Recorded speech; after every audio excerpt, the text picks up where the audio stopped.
I've gotten all kinds of questions and letters over how we tried to do things, preparation for a game, set up practice, meetings with coaches, bringing in a recalcitrant player, whatever it was. I've tried to go over as many things as I could think of that I've been asked about over the years that really don't pertain to the X's and O's. I hate X's and O's. I like numbers and letters. Don't use X's and O's because I'm not smart enough to follow those, but I can follow 1, 2, 3, 4, 5, or A, B, C, D, E. Get away from those X's and O's. Use numbers and letters.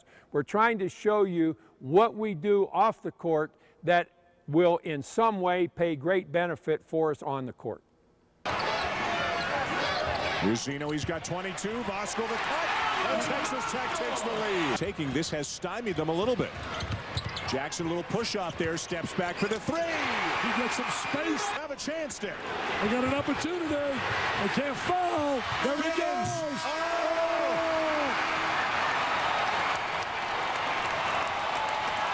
There was no day at the beach, but Texas Tech has won, and Bob Knight now stands alone as the winningest coach in men's college basketball history. As you have said, and as he has said, Bob Knight, he did that his way. He has done everything his way over the years.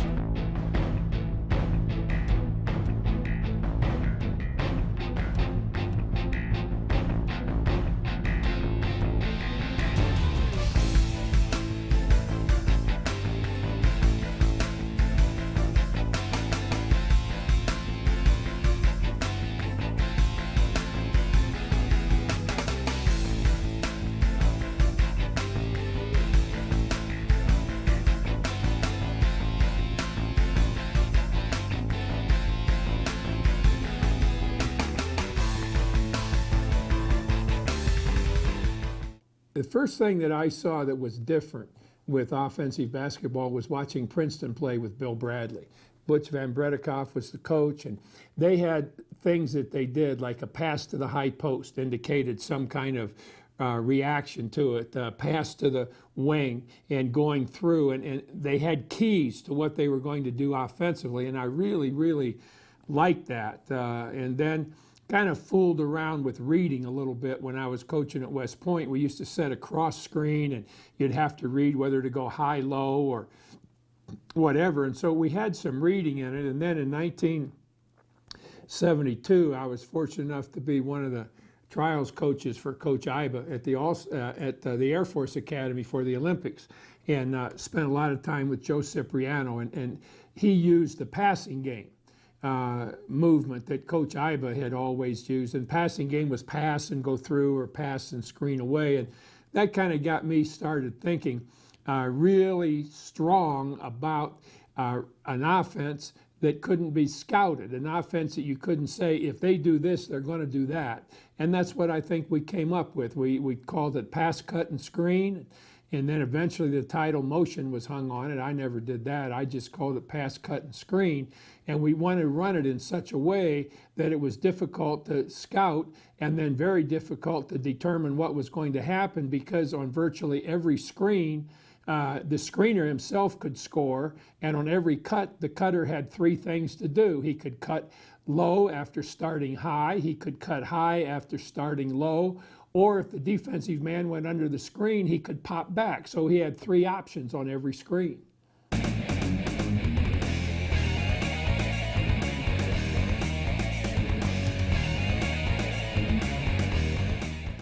Well, I don't know. We played under Coach Taylor at Ohio State. We played all man-to-man, and I can remember one game we played zone, and we almost got beat because of it.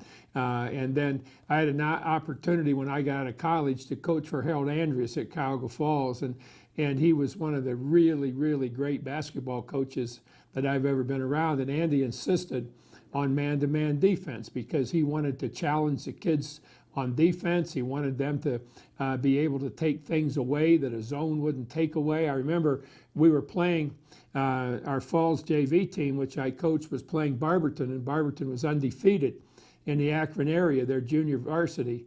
And I went in to see Andy, and I said, Andy, I'd like to use a 1-3-1 trap against Barberton's JV. Andy looked at me and he says, if you're ever going to coach, learn to do it with a man-to-man, period. And so I went back and we did it and we won. And I always liked the idea that Andy had about you got to guard this guy, and not only do you have to guard that guy, but you've got to help. It's 5 men against the guy with the ball, and the thing to do is stop the ball. And to stop the ball, you got to know where the ball is. And it's like the defensive back that never knows where the hell the basket or the football is. And the pass is completed over his shoulder. I'd like to coach defensive backs, and they would all know where the ball was. Just like in basketball, you've got to know where the ball is when you're on defense to position yourself properly.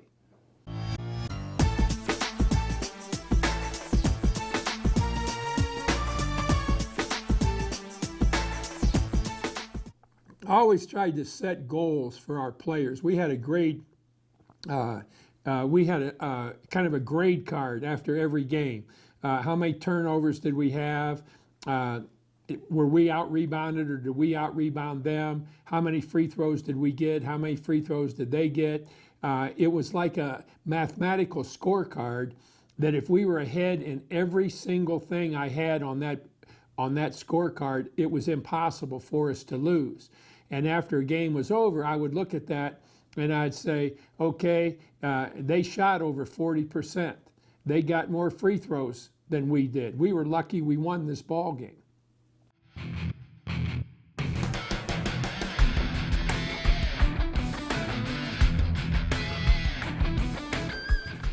One of the great coaches in the history of the game, and probably one I was closest to of anybody, maybe along with Claire B., was Pete Newell. And Pete had the phrase, the part-whole method. You break it down into parts and then you put the whole thing together, whether it's offense or defense. So I always thought that we had to have a lot of things that were parts of our offense, or a lot of things that were parts of our defense. Let's take offense. We had to work on passing. We had to work on cutting. We had to work on screening. We had to work on driving. We had to work on posting. We had to work on drive and shot. We had to work on fake and drive. We had to work on the three-point shot, and we had to do all of these things. And we tried to do each of those things in different ways in practice, maybe sometimes with a combination of things. And then we had to put it together. We had to put the cut and the screen together. We had to put what we try to do at the end of offensive conversion in. So we built our whole, both offensively and defensively, from our parts. We had to work on the block out. We had to work on help and recover. We had to work on pressuring the passing lanes, and then put all that together in a defensive scheme of things. I always felt, and I know Coach B didn't agree with this, we used to kind of argue about this all the time, but I always felt that if you went from man-to-man to zone, the kids had a tendency to relax because they didn't have as much pressure on themselves individually to do what had to be done to play good defense in zone, because it was more of a 5-man sliding, shifting kind of a defense than man-to-man was with individual coverage. You've got this guy, don't let him get to the bucket. You've got this guy, block him out. You've got this guy, get pressure on his shot.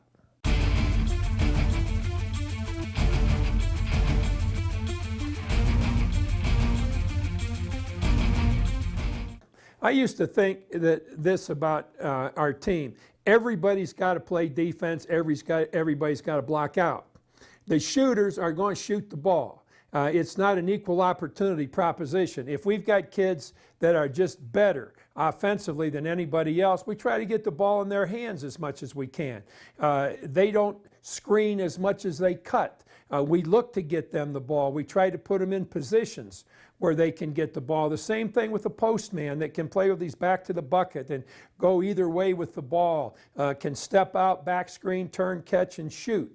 So we would try to take the individual skills of our players and utilize those skills in any given season against, even in some cases, particular teams where we were going to have an advantage over somebody that was going to be guarding us, or we were going to have an advantage over the defense that they were playing against us. I always said that if you were playing us and you played man-to-man against us, you were going to dictate who your players were going to guard. Now, if we started to screen and you had a tough time getting over screens, then you were going to have to switch those screens. And then if we were able to slip screen, in other words, set a screen, the switch is taking place, and the screener goes quick to the bucket, you've got to adjust to that. But if you played zone, then we could dictate who your guys were going to guard. As an example, you're playing a 3-2 zone and you got two relatively slow guys playing in the back of the zone. We would put somebody quick on the baseline, so your slow guys would have to guard him driving to the bucket. We could dictate against a zone who the guys in the zone were going to guard.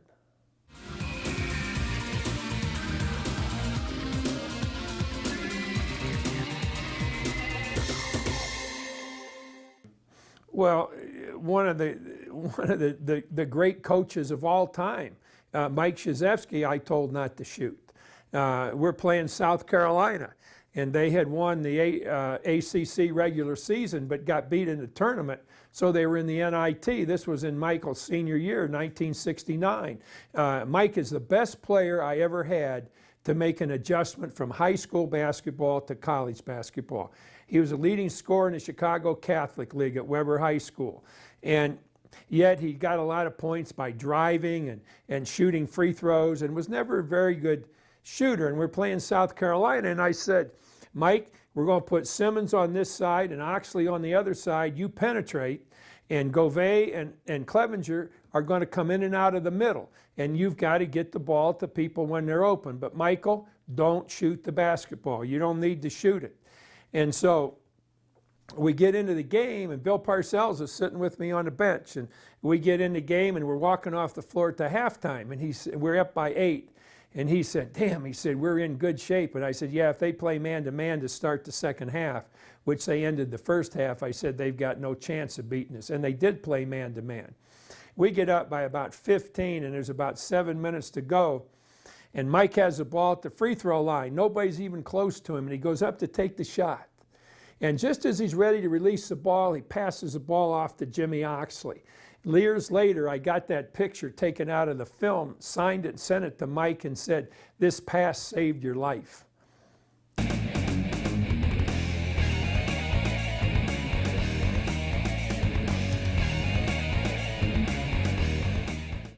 I think every kid that plays has to have something of an ego, but the ego has to be centered around, I want to be the best I can be. Not I am the best here, not I should shoot more than anybody else. I want to be the best I can be, and that's what I tried to talk to players about. I'd talk to each kid individually and say, hey, like in Mike's case, Michael, you are not a really good shooter. Well, Michael became a great ball handler. Extremely good, and a very, very good defender. In that South Carolina game, he held the leading scorer in the Atlantic Coast Conference to 6 points. So what he did was become a really good player with the skills that he had, and that's what I wanted all players to do. And players are probably never quite as good as their mother thinks they are, and maybe somewhat better on occasion than coaches actually think they are. But I think it's really important to look at what you've got and say, okay, this kid can do this, this, and this, but he can't do that. And I've never thought it was equal opportunity. That's not basketball. Basketball utilizes kids in the ways in which they can best be utilized. And then they all have to be able to play defense.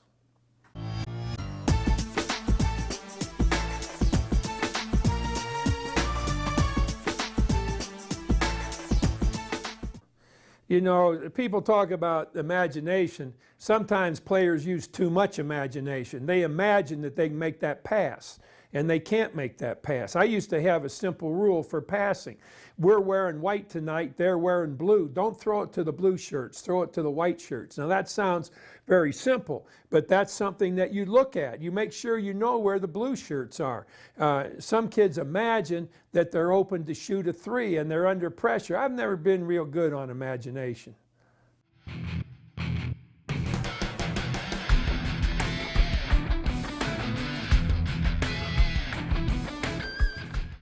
For many years, we weren't able to practice until the 15th of October, and I think most high school coaches have a similar rule depending upon what state you're in relative to the practice time you can have or when you can get started. Then eventually we're able to work with our players 2 hours from the time school started until the opening day of practice. Now what I did with that 2 hour a week period was this. We either had 4 30-minute sessions or 3 40-minute sessions, Monday, Wednesday, and Friday, or Monday, Tuesday, Thursday, and Friday with the half-hour sessions. We tried to break that down. To begin with, you couldn't use more than 4 people in any session. The NCAA has made so many stupid rules or unconscionable rules over the years that I've often thought that this current NCAA, if they'd planned the invasion of Normandy, we'd have landed in Denmark. And I think that you try to utilize practice. The one thing that I think you can do is you can practice too long. And we had very, very few practices that lasted over 2 hours. And when we started out, we would start with 2 hour practices because I wanted to get them going in a hurry. And I didn't want people standing around. I wanted drills that quickly used everybody. We got 3 on 3 here, we got 2 on 2 here, we got 2 on 2 over here. So right away we've got 12 kids involved in what we're doing. Or we're going 4 on 4 down here, we're going 2 on 2 down here.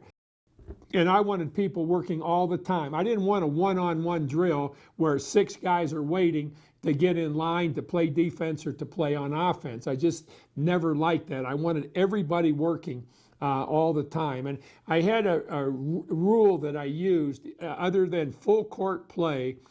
If we were working on an individual aspect of the game, such as shooting, passing, blocking out, or any combination of individual skills, I wanted to work on that skill, except if it were shooting. I wanted to work on it for 5 minutes and then go to something else and then something else. And then when we were working on a team skill, a half-court situation against a zone, man-to-man, whatever it might be, then we would work for 10 minutes. And then if we were going to work full court, that could take up a lot of time. But we would spend, maybe sometimes I would increase that 10 minutes to 15 minutes of breakdown work on our offense or on our defense. Usually though, on an individual skill, with the exception of shooting, never more than 5 minutes. But with shooting, I had a rule. I never wanted a kid to shoot by himself and go get his own rebound and shoot again. That's just wasted time. The kid gets absolutely nothing out of that. I told kids that the best thing you can have in a girlfriend is one that'll go rebound for you. You know, find a girlfriend that'll go to the gym with you and chase down your shots and throw you the ball back so you can get set up to take the shot. Because there's a lot, I think we, across the board, probably waste more time on shooting and get less out of it than any particular phase of basketball. I wanted shooting to be under pressure. I wanted shooting to be something that was controlled. I wanted it to be very quick. I wanted people to rebound, kid gets in, and somewhere in the drills that we've done and the tapes that we've made, there's a pretty good setup on the way we wanted to handle shooting. But I never wanted a kid to go on the floor with the ball by himself. I wanted somebody to be throwing the ball to him, so he had to get himself set up to make the catch, the fake, the shot.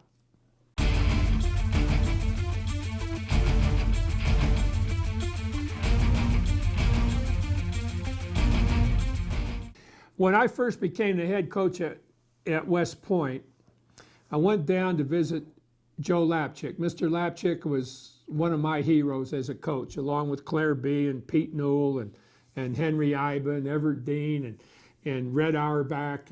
And I was very fortunate to have gotten to know Mr. Lapchick fairly well when I was an assistant at West Point, and then much, much better when I was the head coach at West Point. And he asked me 2 things in our conversation that evening, which lasted about 4 hours. It was just a couple of days after I'd been named the head coach at West Point. And I said, "Coach, what about training rules?"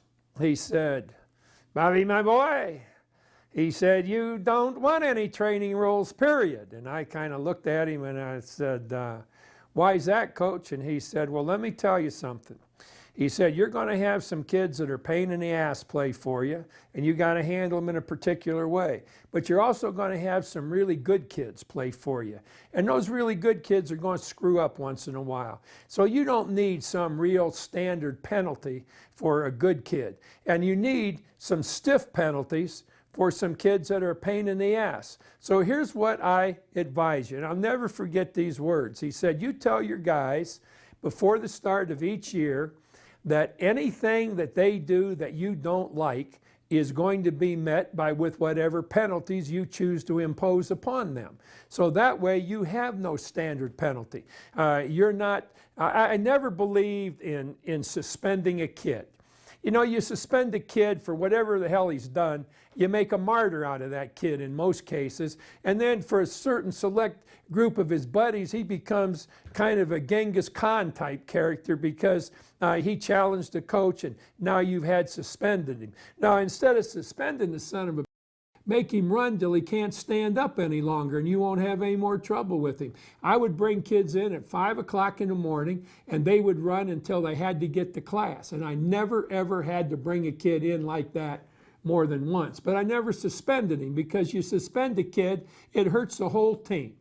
That kid doesn't get anything out of the suspension except everybody feels sorry for him. But you run his ass off for 2 or 3 mornings in a row and you aren't going to have any more problems with him, and it's not going to hurt your team to have him running his ass off like it would be if he couldn't play.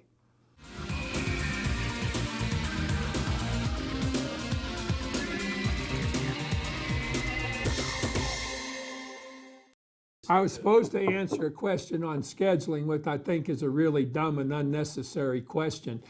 Just play whoever's scheduled. Don't worry about who you're going to play. Try to play teams that are good outside your conference. Try to see how good you're going to be. Not have a false sense of security in beating Piss and Poop Tech by 35 points. Be able to beat somebody that can play.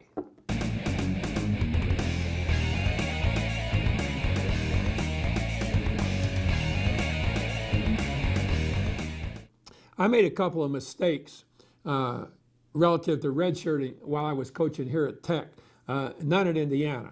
When I was there and I thought a kid needed to redshirt, I'd bring him in and I'd say, Joe, we need to redshirt you for a year because you're not going to get to play a whole lot this year, and next year you're going to get to play a lot, and that redshirt year is going to give you an extra year where you're going to play a lot. And not once did what I prophesied ever fail to come true. And I just said, and if you don't want a red shirt, you can always transfer because that's the way it's going to be. I just felt that I was a coach. I knew what was best for any kid, and I wanted him to have the very best experience he could have with us. And if it took an extra year, so what? He had half a master's degree accomplished by that time. And each kid that I redshirted back then made either first or second all-conference team in that redshirt year that he was given by sitting out a year.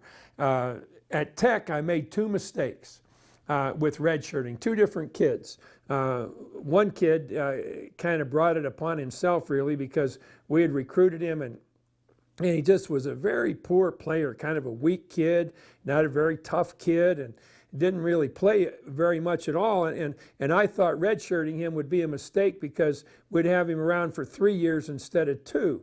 The end of the year, I called him in and I said, you know, you've got to transfer or you've got to become one hell of a lot tougher and a lot better than you are. And he chose the second of the 2 routes. And in that second year, he was a completely different player. And he was really, really good. Now, had I stuck to what I'd always done before and redshirted that kid when I knew he had to be redshirted, we'd have gotten 2 really good years out of him other than 1. So when you're thinking about redshirting, if you believe that it will help the kid have an extra real good year, don't ever hesitate to redshirt.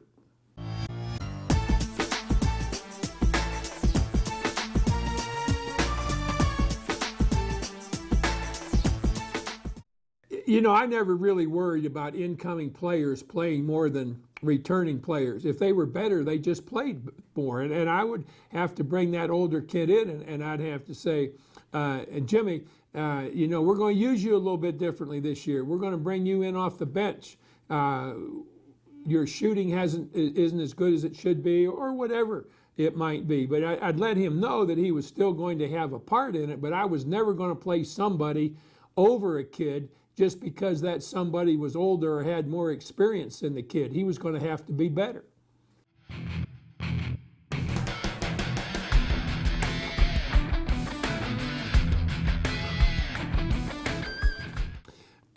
From the standpoint of talking with individual players or talking to the team as a whole, I never was very big on assistant coaches doing that.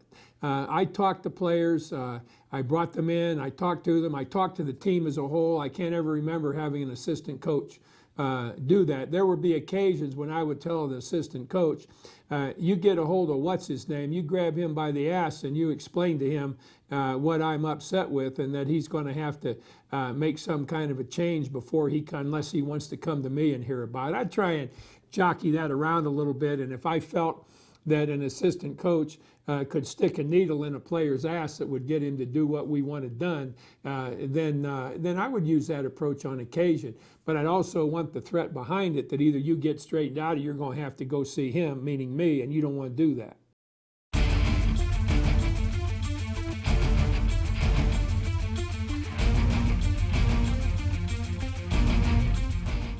Well, I think if a kid wants to be a good basketball player, or you see a kid from your standpoint as a coach that you think has the potential to be good, you start to encourage him. You work with him. When I was a junior high school player, our head coach, a wonderful man named Jack Graham, used to take me to games with him when he'd go to scout games, and I was just a junior high school player, but I think he recognized that I was a kid that really enjoyed playing basketball and had some skill as a player in the future perhaps, and so that was of help to me, and I always tried to encourage kids to do the same thing. I liked for kids to watch other teams play on television. I wanted them to get a look at just what they had to play against, and I could use that either from the positive aspects of that team we were going to play or the negative aspects. I could tell our team, hey, these guys don't rebound very well. You saw that when you watched them play so-and-so last Saturday. Now we've got to hit the boards hard against these guys, or these guys really run the floor.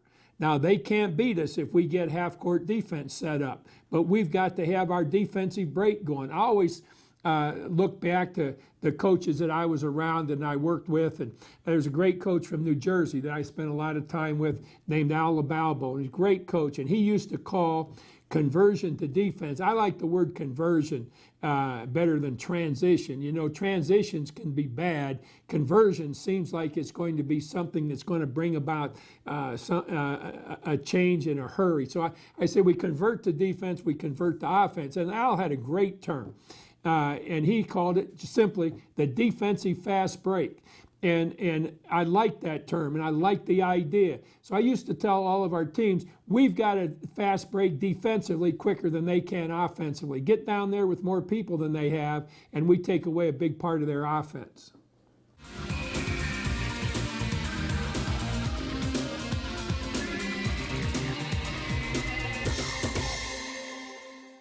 Well, if I had the opportunity to send kids to a summer camp, if I were a coach and had these kids coming back, I would want them to go to a camp that I picked. A camp that I picked because it did a lot of good work with fundamentals, and it put them together where there was a lot of competition. A game in the morning, fundamental work in the afternoon, a game at night, where they had 5 days of nothing but basketball, and it wasn't just playing games, it was really working in games at what they did during their practice sessions. I think the guy that was the very best outside of college coaches by far in what he did with kids in summer camps was Howard Garfinkel. I think Howard Garfinkel should be in the Basketball Hall of Fame because of all that he did for kids going on to college and for young guys going on to coaching jobs. Nobody's done more for more people relative to their opportunities to either coach or play than Garf has.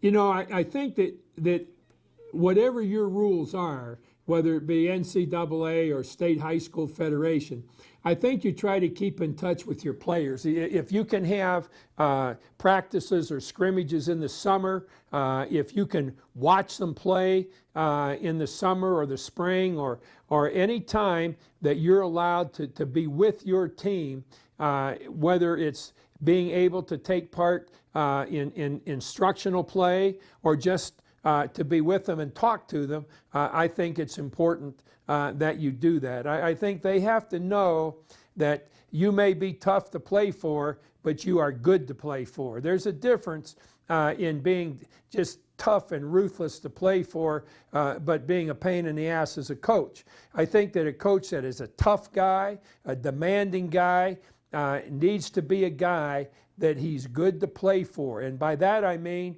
once you're done playing for him and you need some help going to school, with a job, a problem that you have, he's the guy that's going to help you. And I always tried to be that guy. I didn't care whether kids really liked me or not. That was another thing that Coach Lapchick told me. I mentioned about the training rules. Don't have training rules that back you into a corner with a really good player. Have training rules that, as I said, you're going to handle it however you think the situation calls for it. The other question that Mr. Lapchick asked me that I'll never forget was this. He looked at me and he said, "Is it important to you that people like you?" And I thought for a moment and I said, "Coach," I said, "I don't think it's important that people like me. I would hope that I could be respected like you are, or Coach B or Coach Newell is. I think that would be important to me." And he said, "Well, if being liked is important, you can't coach, because you're going to make decisions on what most people are going to like, and you're going to make a lot of bad decisions. So it's important, if you're going to coach, that you really don't give a damn whether people like you or not."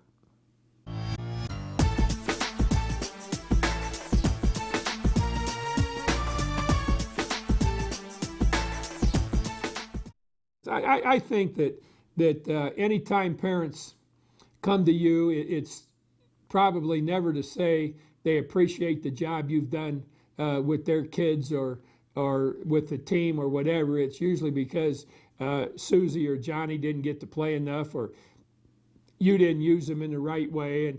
And I think rather than get in any kind of a defensive situation with parents, you just say, "Well, you know, we have a different feeling on that. I just don't feel." And I used to keep practice statistics. I had a manager that always kept practice statistics: rebounding, shooting percentage, turnovers, assists. Every statistic that was kept in a game, we kept in every practice.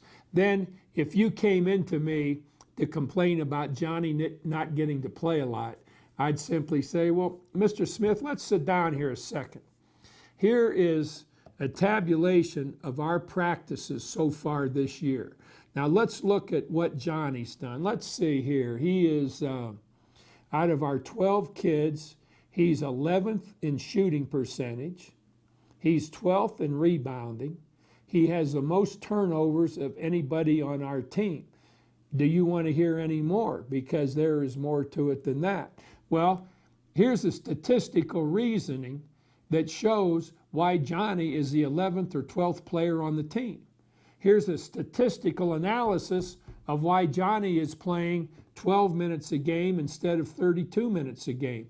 So I always had that, and I always used that with parents. As soon as he becomes a better shooter, a better rebounder, as soon as he doesn't throw the ball away, then he's going to get to play more.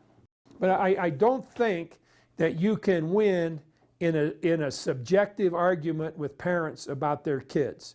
That's why I think you have to show them a concrete pattern of play, behavioral play, that doesn't or can't be rewarded by more minutes in playing time.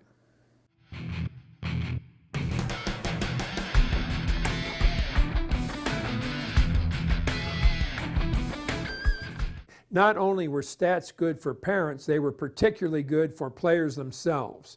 and we would have a player that I thought wasn't playing as well as he should be playing. And I'd call that kid in and I said, Johnny, I want you to look at your stats for the past week. You're 11th on the team in rebounding. You're first on the team in turnovers. You're last on the team in shooting percentage. Now, is that what kind of player you are? Are you not a better player than that? I think you are. And until you get to that point, however, where you are better than that, you're not going to play. You're actually wasting your time out there with these kind of stats.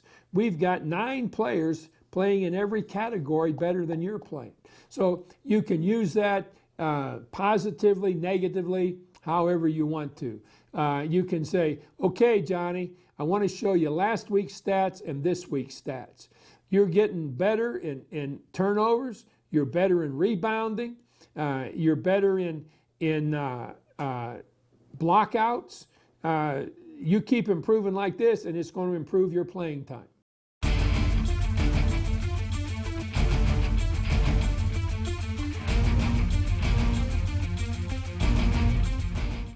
I always called a timeout when I thought we needed it, even if it was early in the ball game.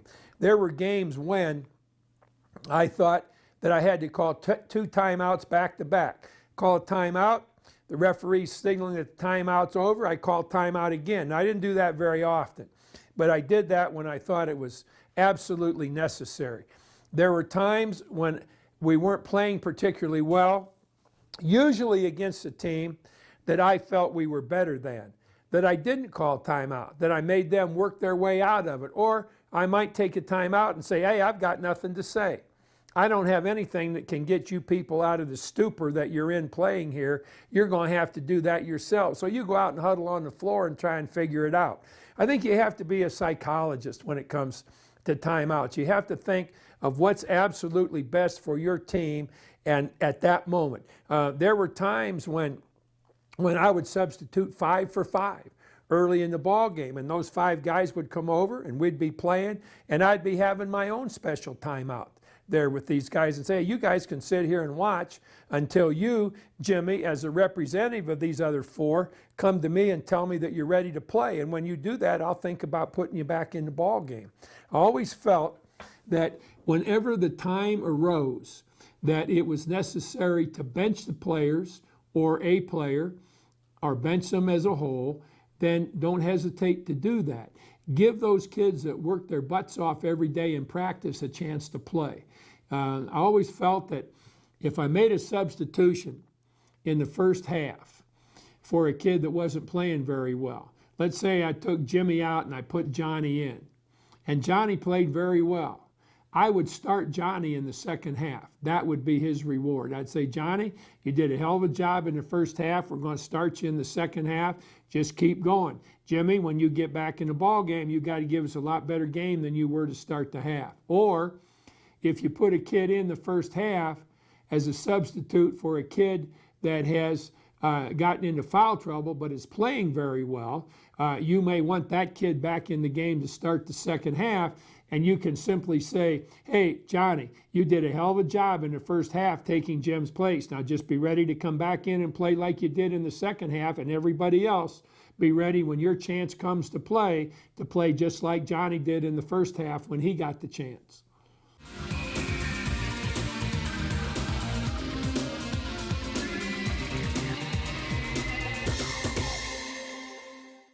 Our pregame situation would always be this. I wanted the players there, and I wanted them taped a half hour before tip-off time. And at that half hour, I would talk to them a little bit, go over our offense and our defense, and send them out on the floor.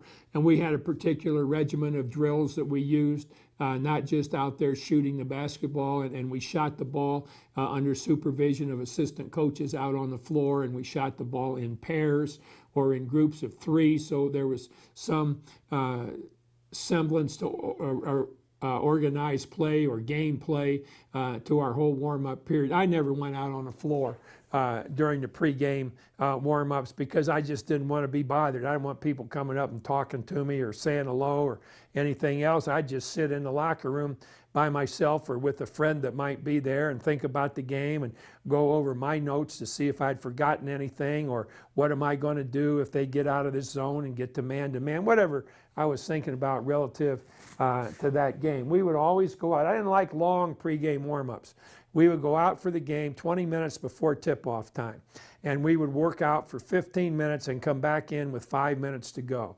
Then we'd go out probably with about 2 minutes to go before the buzzer would go off, and we'd have the pregame or the starting game lineup announced. After the game, I didn't do much after the game. You know, if it was a game where we had played really well, I would always compliment the players, first of all as a team and then as individuals if that was warranted.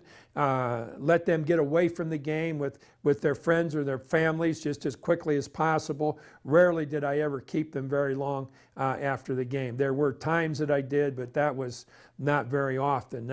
If I was upset with the way we played, rather than keep them after the game, I'd bring them in early the next morning and either talk about things, show film, or go through something pretty rigorous to remind them that we could play better than we had played.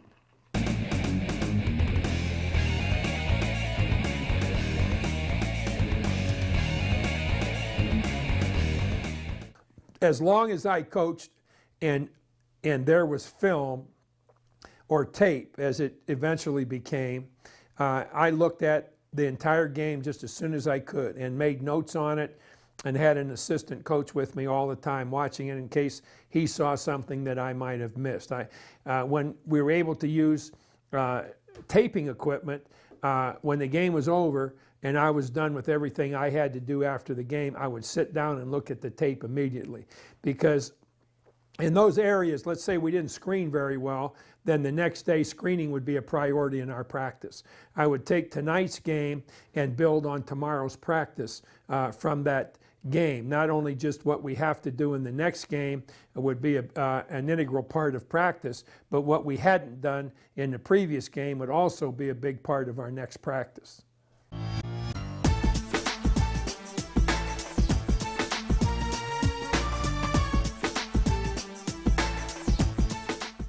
People talk about motivational speakers, and I remember a guy that spoke at one of these motivational seances named Zig Ziglar, I think, and he spoke. I listened to him for 12 minutes, and 13 times in 12 minutes he mentioned books that he had written or tapes that he'd made that the audience could buy. And I couldn't resist it when I spoke after he did, and I said, you know, I'm not smart enough to have written a book or made a tape that you can buy. But let me tell you what I've done. I have for 25 years made decisions in front of 15,000 people rather than write books about it. Zig wasn't real happy with that.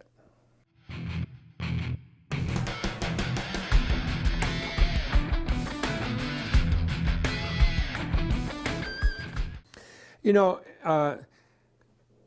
my immediate assistants, usually at 1.2 and then eventually probably for most of the years that I coached 3, would be in rotation in scouting.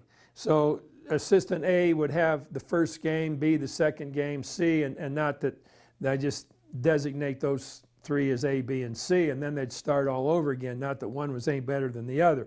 But it would be the coach's responsibility to do all the preparation in terms of what I had to look at and see relative to that upcoming game. Then he and I would sit down and go over everything and decide who was going to guard who, what we were going to do offensively, what we were going to emphasize in our offense, who we were going to help from, how far out we were going to play our defense, where our pickup was going to be. And then when that game was over with, he would then go to the end of the rotation, and the next coach would start with me in the upcoming game. And in fact, the night of the game that A had scouted, when that game was over, when I was done looking at that game, I would immediately start with Coach B on what his game, our next game, entailed.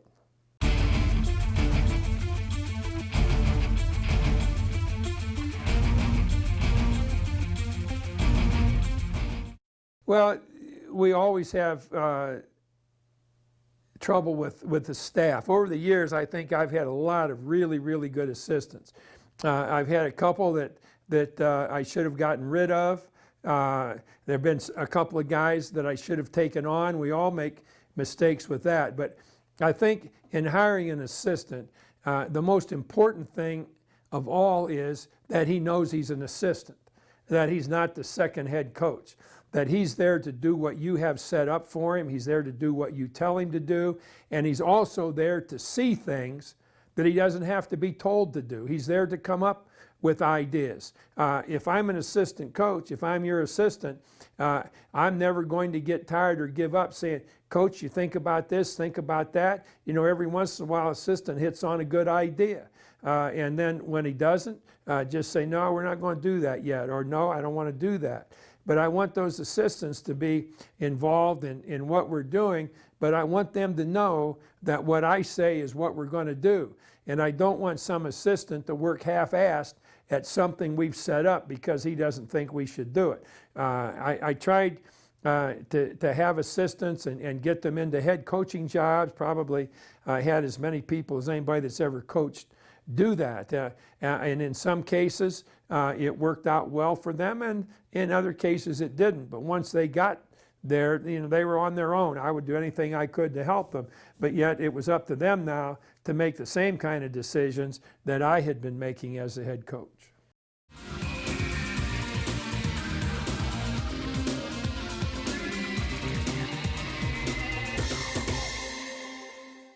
I never wanted an assistant coach that had one responsibility.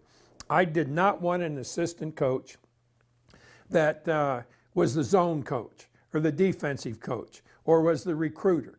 I listed all of the responsibilities that I thought went with being an assistant coach, and when I was thinking about hiring somebody, I would compare that person to these responsibilities, and then if he met those responsibilities that I thought were necessary to be a good assistant, then I would talk to him about the coaching job. And I always tried to really be helpful to my assistant coaches relative to the opportunity to make extra money, and if I were involved in something where I was making money because of I'm a head coach and we had been pretty successful, then I would try to use some of that to help our assistants along the way too. But they had to earn that. I got stuck with a couple of guys, as we all do over the years, that I shouldn't have hired. And then I think beyond assistant coaches, I think you've always got to pay attention to the athletic director, the principal, the president, whoever you are eventually working for, because there are some of them that are very good to work for and some of them that aren't. And when you realize that you've got a guy that you're working for that doesn't like you, that you don't like him, that doesn't know what the hell he's doing, then you've got to be looking for another job. Don't hang on to that too long. That's something that I once did, and I've always regretted having done that. You can't make some guy over who doesn't know anything but thinks he knows everything.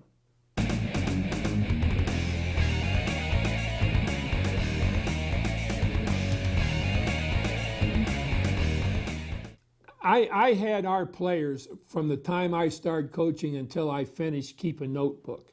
And when I talked about team situations, we're going to be playing against a 2-3 zone, here's how we're going to play it. I wanted them to take notes on what I was saying so that during practice, I could stop anytime in practice and say, Jimmy, what's state going to play against us Saturday? And then he said, Coach, mostly a 2-3 zone.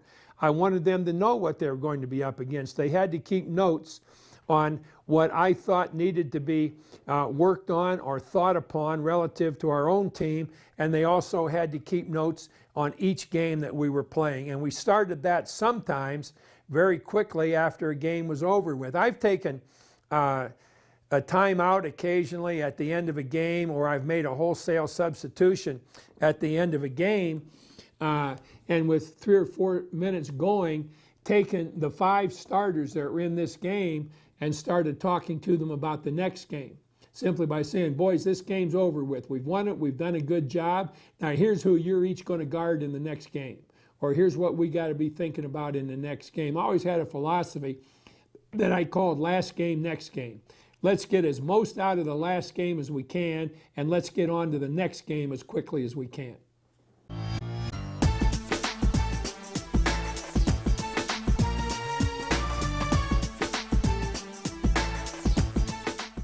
I kept track on almost a daily basis of what kids were doing in classes. I always relied on the academic people to be very much attuned to what our kids were doing in class. If I found a kid that was cutting class, I didn't care if they went to class if they got A's. I told them that. I said, you get straight A's, you don't have to go to class. But if you don't get straight A's, you're going to have your ass at every class that you're supposed to attend, or I'm going to run it off. And we had good class attendance.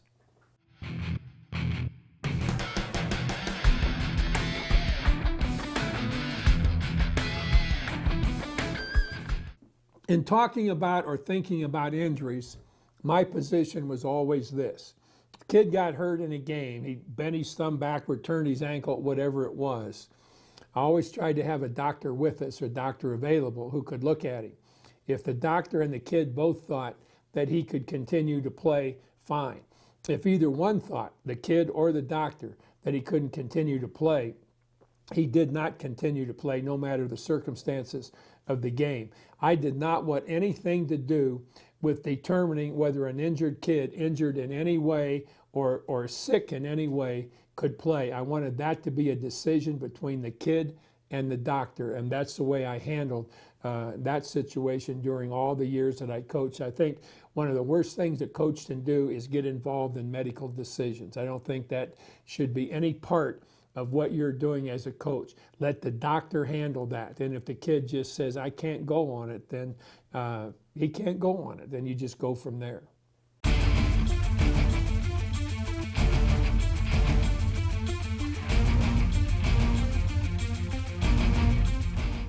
Always wanted our players to be dressed extremely well when we traveled. Now, that didn't necessarily mean expensively. I wanted them to wear a clean pair of slacks, never wear jeans. I wanted them to wear a collared shirt, didn't have to wear a tie in probably the last 15 or 20 years that I coached, and wear a sweater. And where possible, I'd have them wear a school sweater, representing the institution that we were representing in the game. I didn't want kids to look sloppy. I told kids to get a haircut. I wanted kids to be clean shaven. If they wanted to have a beard, they could have it after the season was over. The reason I did those things was this.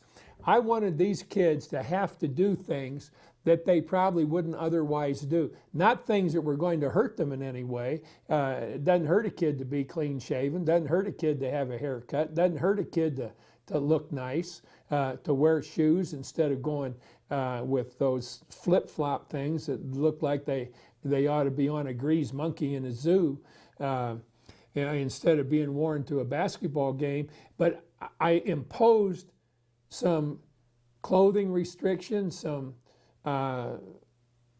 restrictions on how they looked, simply because I wanted them to get used to doing what they were told to do.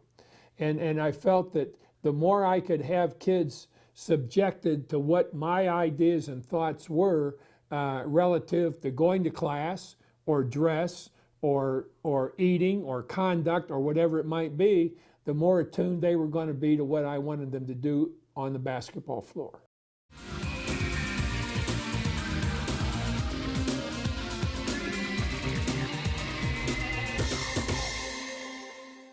In college basketball, when you're traveling a lot and you're staying in different places, I would always have one of our managers involved in setting up the rooming list. And it was his responsibility to see that at the end of the year or by the end of the year, every one of our players had roomed about the same amount of time with everybody else. So they all got to know each other relatively well. If there are two kids that weren't particularly friendly on the team, as you always have, maybe even a couple of kids that didn't particularly like each other, they still had to suffer an evening or a day together, and sometimes they came out of it better for it.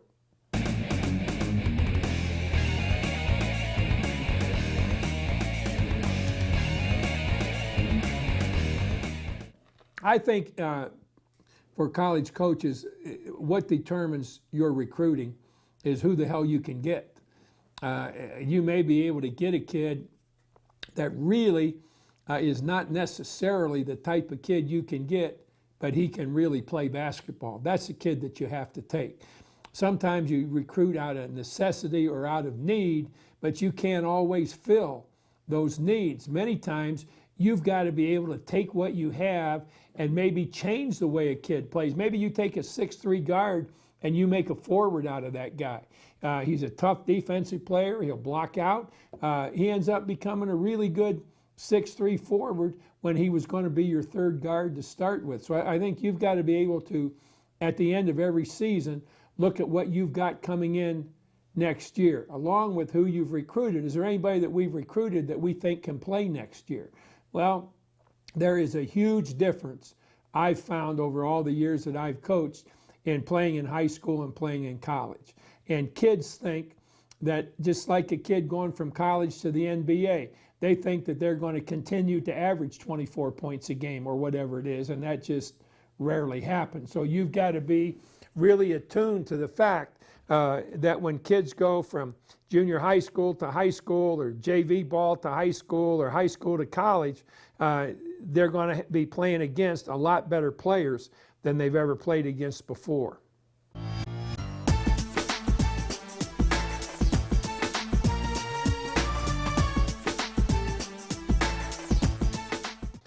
I think when you're hiring an assistant coach, it's not just important that you either like or dislike the guy you're talking to, it's important that you talk to other people. And I think it's important that you talk to other people before you ever talk to a guy. If I'm going to hire somebody, I've got a group of guys in mind that I want to talk to, and I start talking to other people. If I have an assistant that gets a head coaching job or leaves for some other reason, I want to find out how other people feel about this guy. And if other people don't like the guy, then there's really no reason for me to talk to that guy. And as I said, I've been fooled a few times, and I think we probably all have, but it's really important to spend a lot of time analyzing who you're going to hire. And it isn't just who you're going to hire, but in hiring an assistant, it's also what you're going to hire.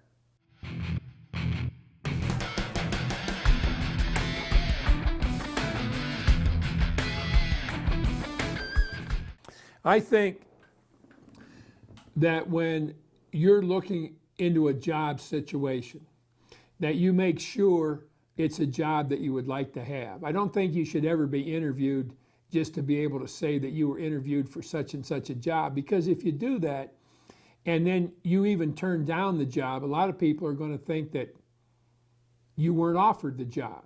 So just get involved in a job that you have a definite interest in.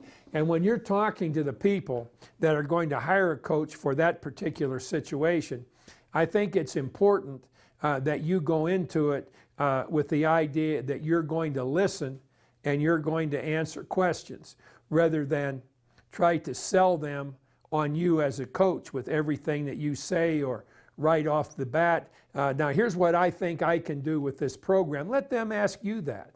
Let them ask you questions, and then give your answers to those questions, rather than trying to be an excessive self-promoter.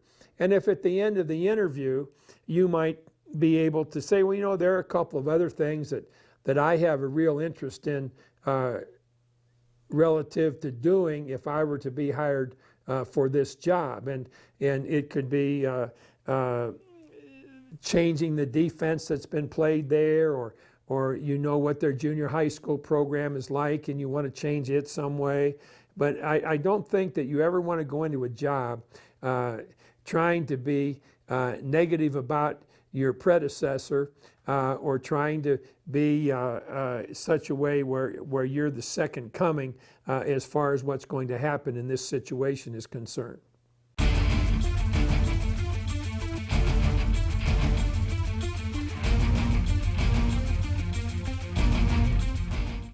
I always kind of stayed away from the promotional and the marketing end of the teams that I coached. If in the community or surrounding area I was asked to speak at a luncheon or something like that, I would always try to do it. I'd try to accommodate people that were fans, but I always talk about our team in this way. I'd say, well, I think you're going to see a team that you'll enjoy watching play and that you'll appreciate the way they play. I think they play hard. Now, I don't know whether we're going to win a lot of games or not. I would never, ever talk about how we're going to be a contender for the championship this year. I never wanted to be in a position where after a season was over, anybody could come up to me and said, well, Coach, you thought we were going to be a lot better than we were. Why was that? And I think that's a fatal thing that coaches can do. I'd always say, how the hell do I know how we're going to be? If I should be, if I knew that, I should be an aide to the president. He needs my help more than this team does if I was that smart. So I'd always try and stay away from. I like the way our kids are working. We're working hard. You know, we need to be better defensively. We throw the ball away a little bit too much in practice, but at this point, I like what I see. I would never talk about this is our year to contend for the championship. I think we have a chance for the state, you know, never give them anything that they can come back on you with that didn't materialize.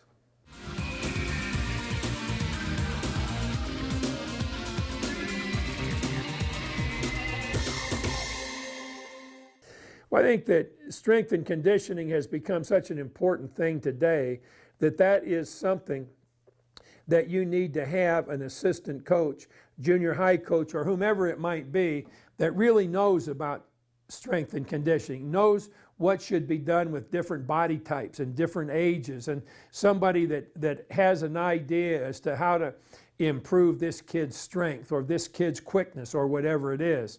And I think that can be something that goes into the hiring of an assistant coach that you would have or a junior high school coach. If I have a good kid that's a junior high school coach and he really understands conditioning and strengthening the body, then I'm going to have my varsity players involved in programs with him as well as our junior high players.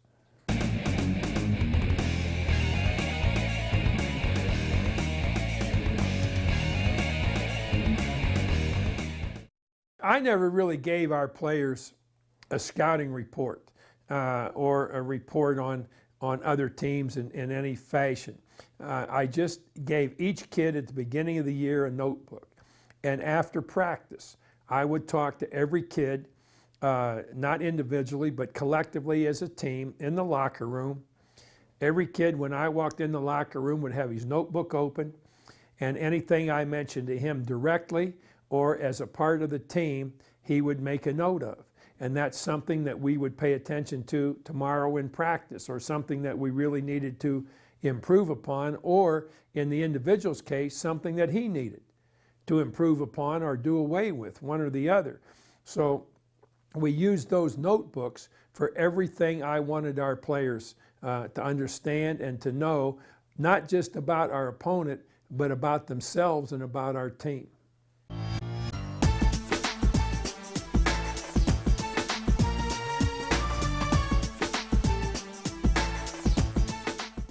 I always wanted our team to be a team. And I would tell our players, you know, you don't have to be best friends, but you all have to appreciate one another. You have to appreciate the guy that scores points. You have to appreciate the guy that's unselfish, which you all are going to have to be. You've got to appreciate the guy that goes on the floor after the ball, which you all should be. If you're all aggressive, if you're all tough-minded, if you all play with intelligence, be smart. Be smart. And if you can do that, then you're going to get along well. You're going to respect one another. You don't have to be the best friends. You don't have to go to movies. You don't have to double date. You don't have to pal around. But you just all have to have a respect for each other. And in doing that, you have a respect for the guy that doesn't get to play as much as you do. You respect how hard he works in practice. As the guy that doesn't get to play a whole lot, you have to respect the guy that has more ability than you do, and you have to work to make him even better. It's a team that wins. It's not just those 5 starters that won a game. I've had games won where I felt the way a particular kid played in practice, or how tough he made it on our leading scorer, or how well he scored in a practice. What he did in practice was the key to our winning this particular game, and I always tried to let that kid know about it.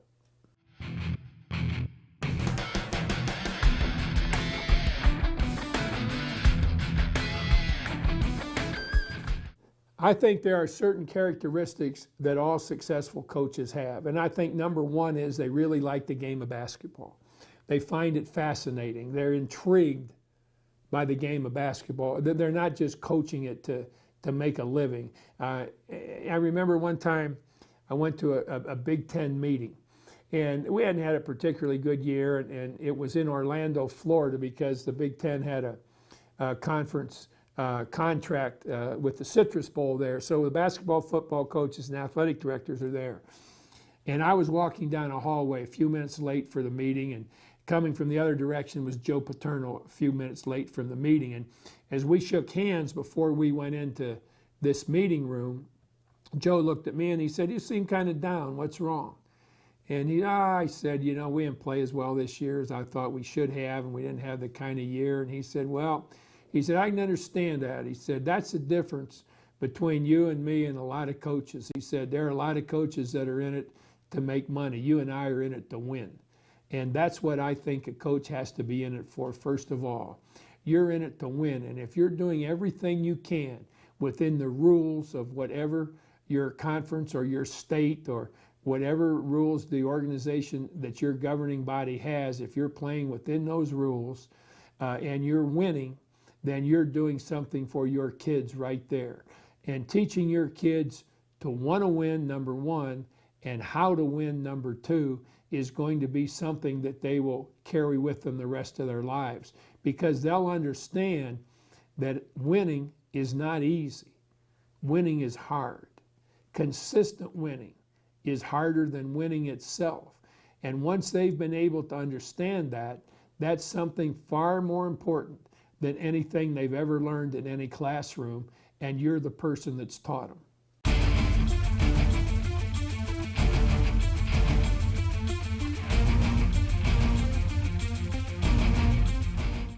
In a college situation, I always really tried to stay away from fans and boosters. You know, I would go to the Rotary meeting or things in the area where I could go out and talk a little bit and answer questions because they were good fans where I've been. They were interested, and neat things sometimes happen. I remember when I was at West Point, I talked to a class, probably 25, 30 officers from this particular class had invited me to speak to them at lunch, and we're going to the NIT, and I was talking about the NIT and our chances and so forth, and one of those officers had to leave to teach a history class, and as he left, he slipped something in my back pocket as he walked past me at the podium, and as I was walking back across the plain at West Point to the office, I remembered that note, and it was a note from Pete Dawkins,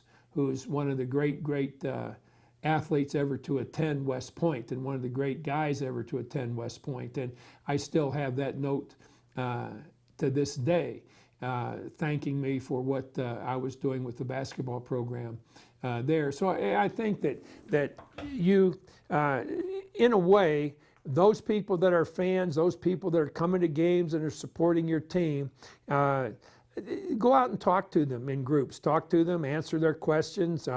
You can always say, you know, I've never thought about that. I'll give it some thought. Or you don't have to answer in some brutal fashion. You can always kind of get around that, and you have to be careful in in doing so. But I don't think that you get involved in community things simply because you want to be friendly or because you want to be liked. I go back to what Mr. Lapchick said to me: is it important that people like you? And when I told him that I thought that not necessarily, but I would like to earn the sort of respect that you have, or Coach B has, or Coach Newell has. And then again, he said to me, if it's important to you that people like you, you'll never be a good coach.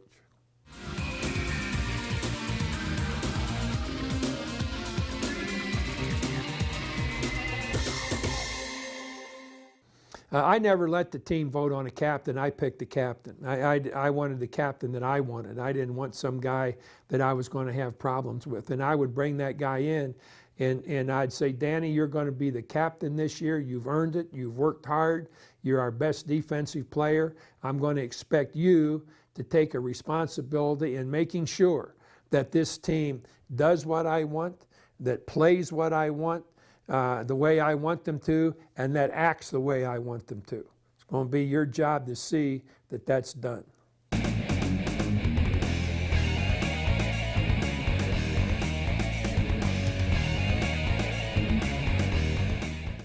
If your situation is such where your boosters club in high school or in college has fundraisers, golf outings, or anything like that, paper drives, whatever it might be, to raise money for the athletic program, I think you should always try to be involved with that. I think that you should try to help. I don't think that necessarily you should go out as a coach asking people to donate money. I think you run into a problem with that. Now they have a tendency to think that they actually own you since they've given you X amount of dollars for your program. I think to be there, I think to talk to those groups, I think to thank those people in a group is something that is important.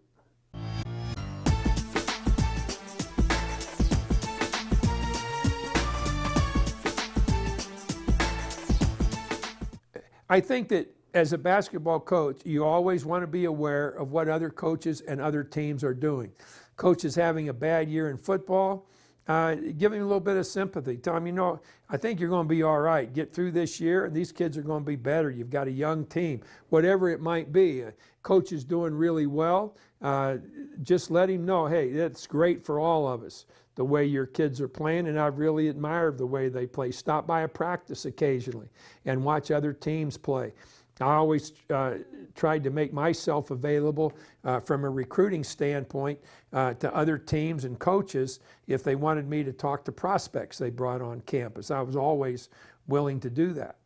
Well, I don't think you ever have to be in a position where you need to work with another coach. I mean, there are going to be a lot of situations where you share a player with another coach, and I think it's important that you always pay attention to what that kid is doing in another sport, whether it's playing football prior to basketball or running track or playing baseball after practice. I mean, even if it happens to be a coach that you don't particularly get along with or that doesn't particularly care for you, don't let that interfere with your relationship with the kid that plays for you that's playing on that team.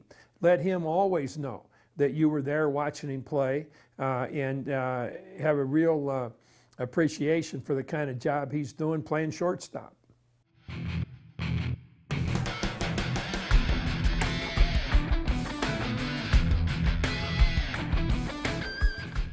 Well, I think as a coach we all need a philosophy. I've seen remarks that have been made about me by other coaches that I really appreciated, that were kind of centered around this thought. Other coaches saying, well, he decided how he wanted to play the game at an early age, and he just worked at refining that throughout his entire career. And that's basically what I tried to do. I tried to decide early how I liked the game to be played. And I never did let the way other people played the game interfere with the way I wanted the game played. As an example, we were never much of a pressing team. I always felt that our offensive play would be better than your defensive press would be, that we were going to turn your press into a big part of our offense. So I was never big on the press. I thought that you could press against relatively weak teams, but you couldn't press against good ball handling, passing teams that made your press look like a sieve. So I tried to stay with man-to-man defense. I tried to stay with constant motion, with passing, cutting, and screening being the three key ingredients. Always thinking about spacing and the importance of spacing. I don't think there is a single ingredient in the game of basketball that supersedes spacing in any aspect of the game. There has to be spacing in your offense, spacing in your defense, spacing against the zone, spacing against the press. Spacing is so important, and covering the floor, whether it be on offense or defense. And I tried to develop my ideas and theories of coaching simply around that.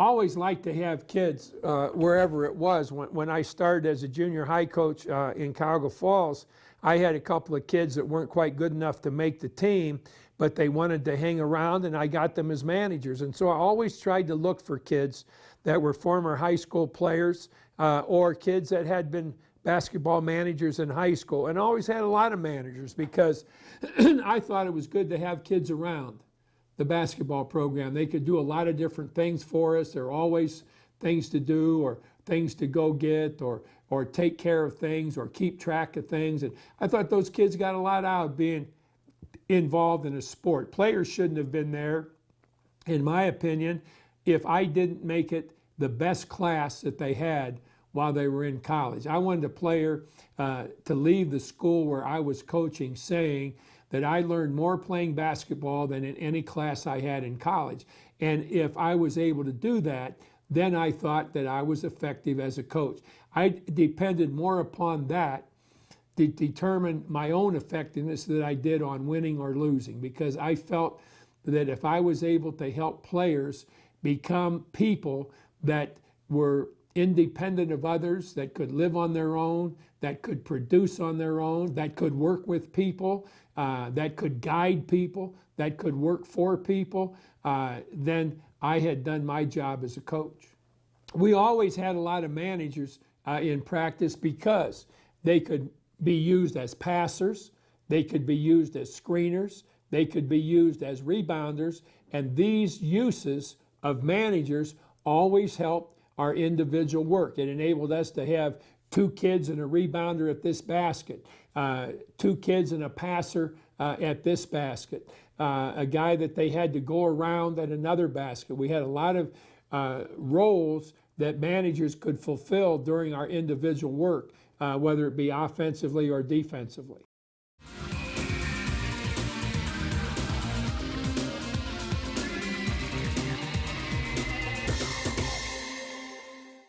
I always tried to show ex-players that I was there to help them in anything that was really, they had a legitimate reason in asking for help. It might be in recommendation for a job.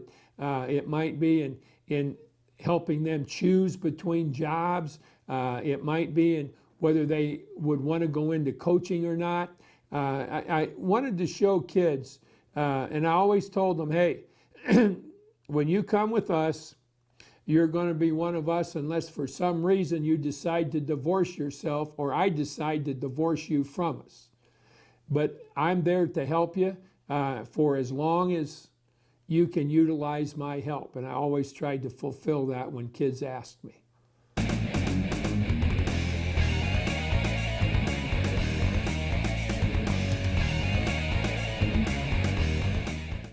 I really never talked about the number of games I thought we should win.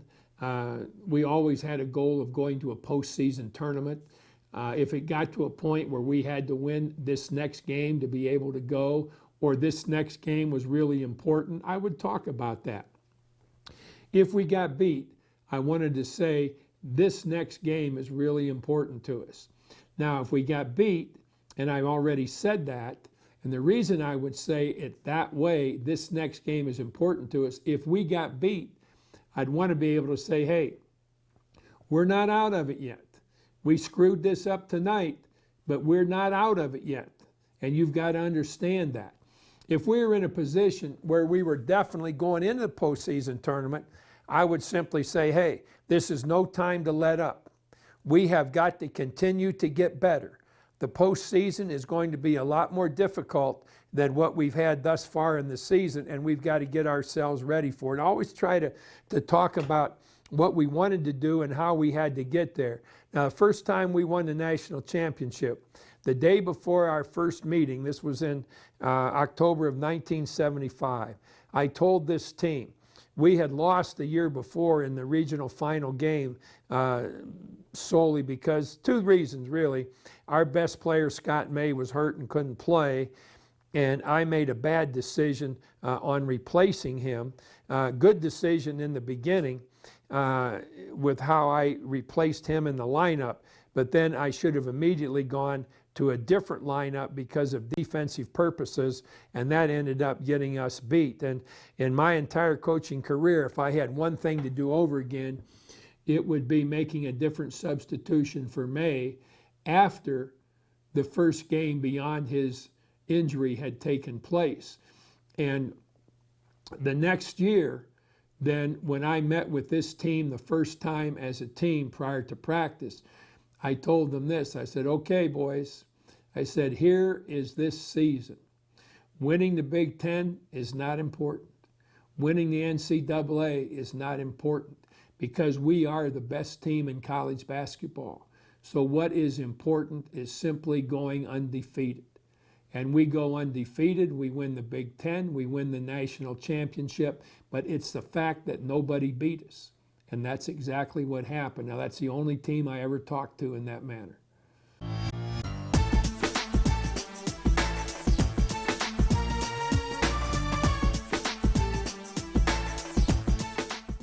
We would sit down and have a meeting, either after practice or every morning, a brief meeting where I could ask my staff whatever I wanted to. It could be something about recruiting or what they think about scheduling or the next opponent or whatever it might be. Or, okay, anybody got any thoughts on exactly what we should be doing at practice? You know, I think I was always pretty tough on assistants, but they were paid well, and in almost every opportunity that anyone had to become a head coach, he became a head coach. And yet I wanted them involved in this meeting. Not always did I agree with their thoughts, but many times I did. And whether I agreed with them or not, it was important in my mind for them to be able to say what they thought.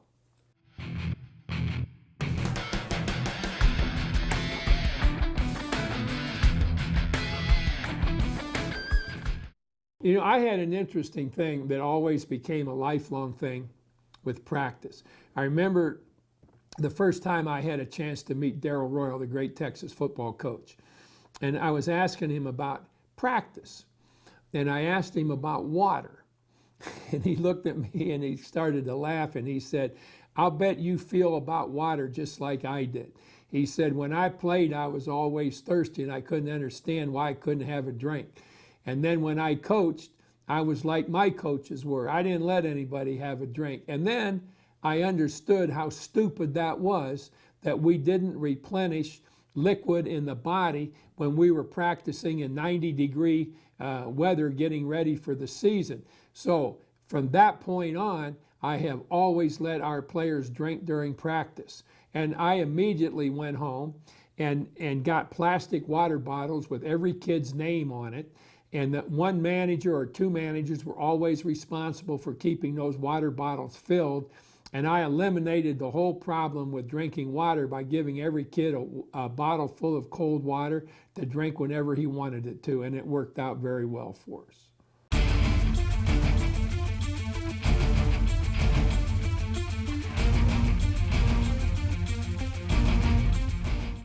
I always mixed our assistants up. I didn't want anybody to think that he was the zone offensive coach or the guard coach or the postman coach or whatever. When I'd set out practice, I'd go over it with the assistants and I'd say, you're going to take these 4 guys today, you're going to take those 4 guys today, you 2 guys have those 4, and then we'd set up what they were going to do. I wanted them to get an opportunity to work at every phase of the game, not just be involved with one single phase of the game. And the same thing with recruiting. I wanted anybody that we were recruiting to get a chance to meet and to know everybody on our staff. I've always told my assistants that if a kid is making a mistake with something, and they see it, I want them to take him out of our scrimmage, our play, or our work, whatever we're doing at practice at that time. I never want an assistant to stop play. There's no problem an assistant saying, Jimmy, come here. And as Jimmy comes to that assistant, he sends somebody else in to take Jimmy's place. And he shows him that he's not making a good pass fake out on the floor, that he had an opportunity to shot fake and didn't do it. And now let's see if once he's been corrected and told what he's got to do to improve his play, let's see if he does it. But I never let an assistant coach just say, wait a minute, stop practice. I did that. I was the only guy that did that. But I would get on assistants. I'd say, hey, get him the hell out of there. You know what he's doing. Talk to him. Get him to straighten that out. And I always thought that just like my job wasn't to be the player's buddy, and my job wasn't to be the assistant coach's buddy either. I tried to help the assistant coaches I had become better coaches and get a better idea of what the game of basketball was all about.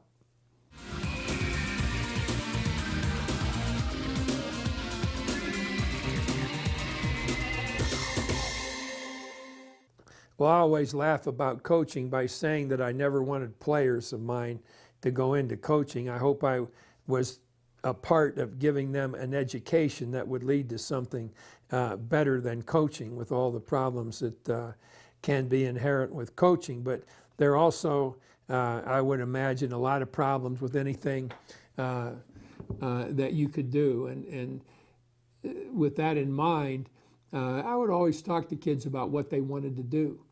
And many times it would be a kid that hoped to play in the NBA. And I would be very honest with the kid. I'd say, you may or may not have a chance to play in the NBA. If you want to play in the NBA, here's what you've got to do.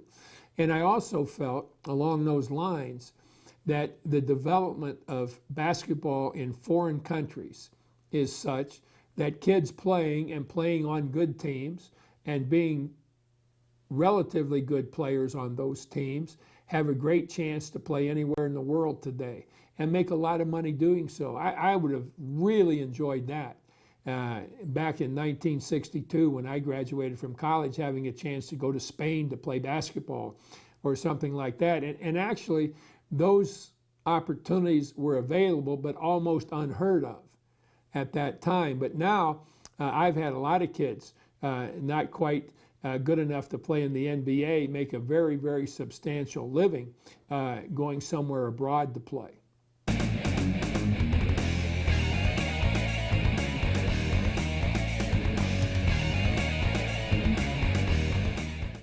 Well, what I do with kids over the summer, I always wanted our players to stay on campus. When the school year was over, they had some time to go home. When summer school session was over, they had some time to go home. But I wanted them to be there working academically and working on basketball with our conditioning people. And I think that always helped us. I mean, the only thing it deprived a kid of was his girlfriend at home. I said, find one on campus. You're not going to have anything a whole lot different at home than you do here. Plus, with our facilities and the time that you have here, you utilize summers to a great advantage relative to your education. And if you'll work at it, also to the way you play basketball.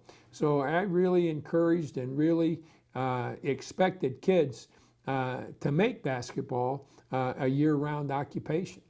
I've given a lot of thought, because of the recruiting situation that has resulted in summer basketball. A lot of these summer coaches being in it and doing nothing but tremendously enlarging and adding to the recruiting problems that already exist.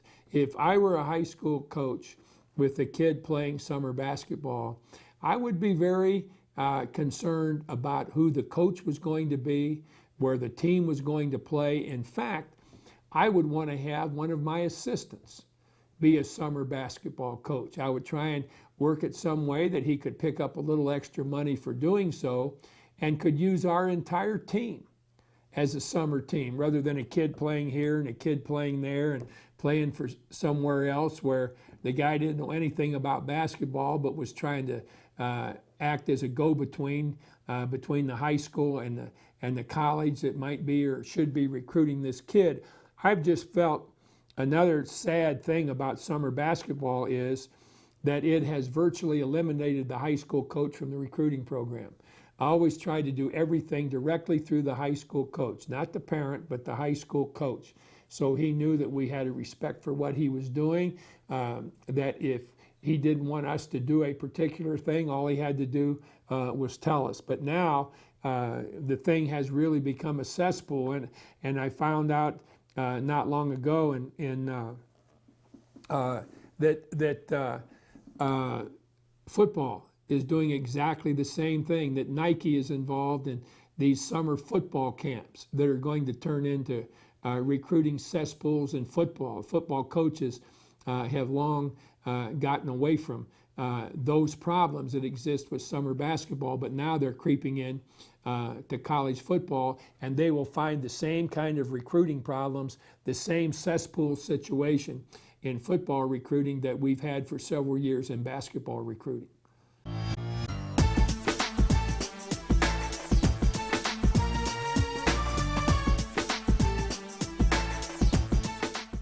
I think that strength and conditioning work out of season is very important. A lot of things can be done to alter a kid's stamina, his strength, his conditioning, a part of stamina as well as a part of strength. The better conditioned a kid is, the better prepared he is to play basketball at the pace you want him to play. And I think maybe more so than even during the season, the strength and conditioning program that you have. And if at your school you don't have a strength and conditioning coach or personnel, then make sure that one of your assistants or a junior high coach or your JV coach becomes adept at elementary conditioning and strength improvement so that he can do some things that are beneficial to your players.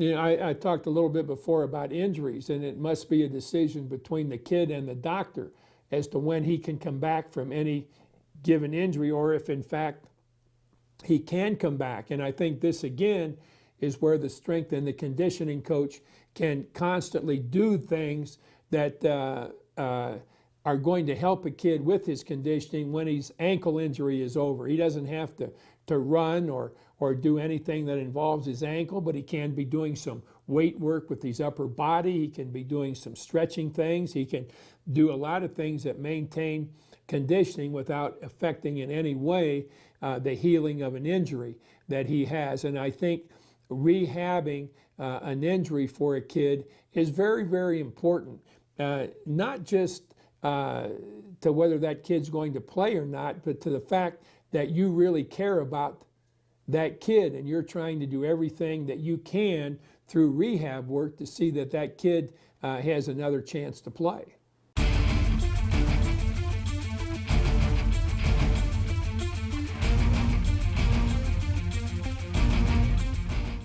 When I had kids that were injured and weren't able to play, every day we had some kind of a strength and conditioning program that they went through during the early stages of practice. And then after that was completed, I want them at practice. I wanted them to be rebounding or passing or whatever they were still able to do in any of our drills, so that they were not only a part of the team, but they were doing something to help in the development of the team or in the preparation for the next game.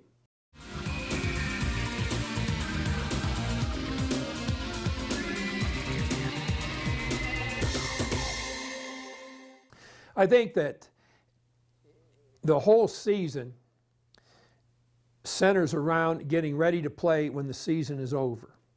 I actually, on occasion, when I knew we were going to get in to the postseason play, took a game or a big part of a game and played a lot of kids that maybe hadn't been in that position where they were playing great minutes, just to make sure that our bench was a little stronger when the season was over. I would never have sacrificed a game if it were going to mean that we might lose an undefeated season, but they are so rare that it never really bothered me to use a game or maybe a couple of games at the end of the season just to make sure that our depth was strengthened, that everybody was really ready to play, that we were going to go into the postseason with a roster of people that could play other than a problem with our depth. I never felt that if we happened to lose a game where I played kids who needed some more playing time, that really never bothered me.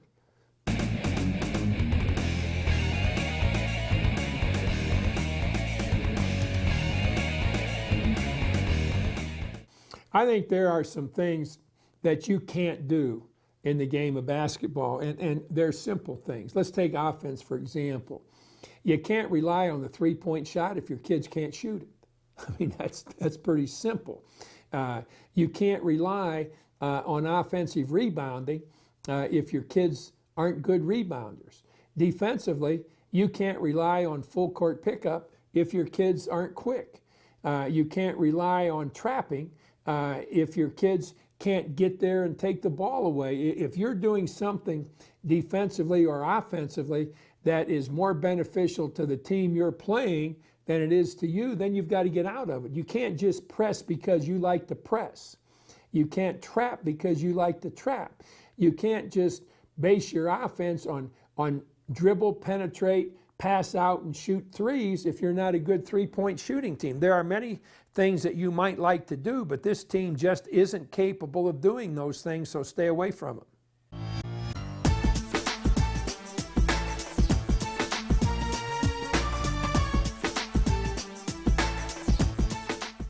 I think the greatest source of motivation for an individual player is playing time. Now, here's how you've got to play more. You have got to become a better shooter, a better rebounder. You've got to quit throwing the ball, whatever it is. And if he doesn't, then he doesn't play more. If he does improve his skill or skills in the area that you've designated, then you've said and you've let him know that if he gets better, he's going to get to play more. And if that is the case, then he's got to play a couple more minutes, a few more minutes, because now he's improved in those areas where he was lacking to the point where he's positive, a positive effect now on your team when he comes into the game. So I always think that when you've told the player something and that something takes place, then you have told the player and he's come through. Now it's time for you to come through.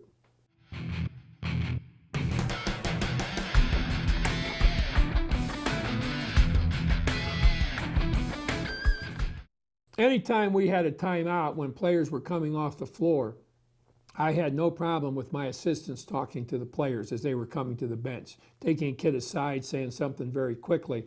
But then everybody sat down and I talked. And when I got done, I said, anybody got a question? Anybody got anything to add to it? Okay, now I've told you what we got to do. We're going to start off with baseline reverse. We're going to start off with the T, whatever entry we might use into our motion.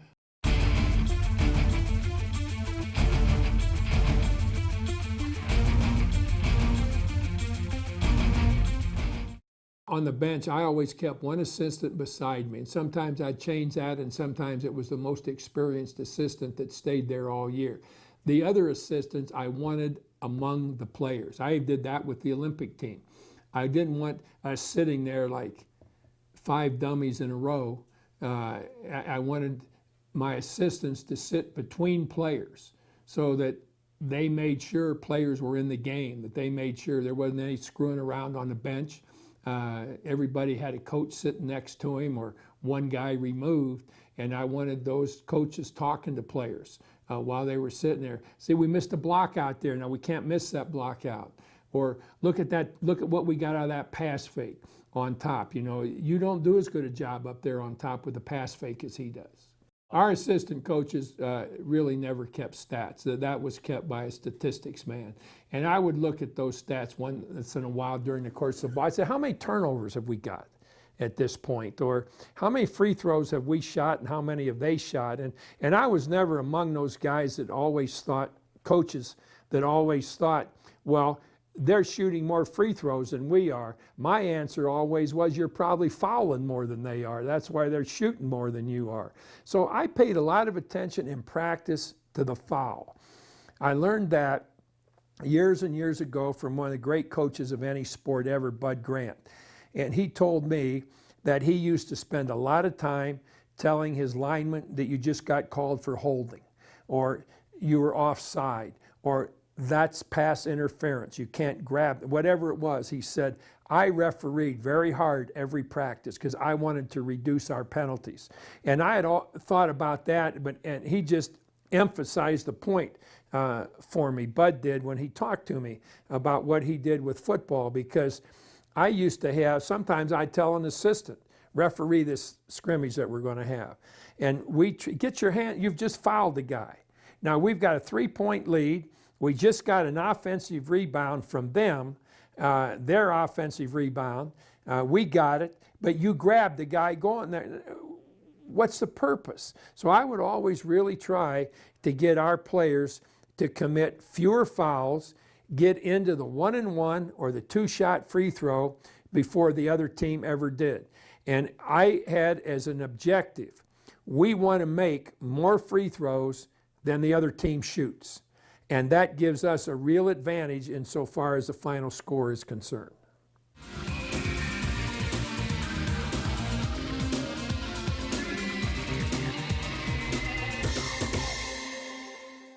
Any time during the day that I felt a need to talk to a coach or talk to a player, I got that set up. Maybe I got it set up the night before. I want to see you at 10 o'clock or whatever, or I'd have somebody get a hold of the player, or I'd get a hold of the coach and sit down with him. I tried to be as free, however, from all things to be able to plan for the next game until I was sure I had in mind exactly what we wanted to do.